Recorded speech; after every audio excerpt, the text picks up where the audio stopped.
এগুলো হচ্ছে জাবাদি, আরবিতে এগুলোকে জাবাদি বলা হয়, বাংলায় যদি বলি সেটা হচ্ছে কি টক দই।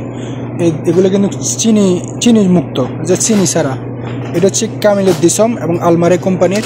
এবং এখানে আরেকটা আছে গিয়ে এটা হচ্ছে গিয়ে লো ফ্যাট, অর্থাৎ প্রথমটা ছিল ফুল ফ্যাট এবং এটা লো ফ্যাট, এবং এটার মধ্যে আরেকটা আছে গিয়ে উইথাউট ফ্যাট, অর্থাৎ কোনো ধরনের ফ্যাটই নেই, সেটা হচ্ছে গিয়ে এটা হচ্ছে খালিদ দিসম, অর্থাৎ ফ্যাট ফ্রি। এবং এটার মধ্যে আরও কয়েকটা ফ্লেভারও পাওয়া যায়, সেটা হচ্ছে গিয়ে এখানে ম্যাঙ্গো ফ্লেভার এবং কি স্ট্রবেরি ফ্লেভার।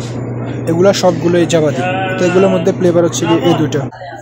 এই টক দইগুলো বিশেষ করে খাবারের পরে খেলে খাবার হজমে সহায়তা করে এবং এগুলো স্বাস্থ্যের জন্য খুব উপকারী। আরবিয়ানরা বিশেষ করে এগুলা প্রতিবেলা খাবারের সাথেই তারা জাবাদিগুলো খেয়ে থাকে। এগুলোর মধ্যে ছোট বড় আকার আছে, এগুলো হচ্ছে ছোটো সাইজ, এবং এখানে আছে 1 কেজি মিডিয়াম সাইজ, এবং এখানে আছে 2 কিলো, এটা হচ্ছে 2 কিলো বা 2 কেজি। তো ছোটো বড় সব ধরনের সাইজে এগুলো পাওয়া যায়, এবং কি এগুলো খুব হেলদি এবং স্বাস্থ্যকর।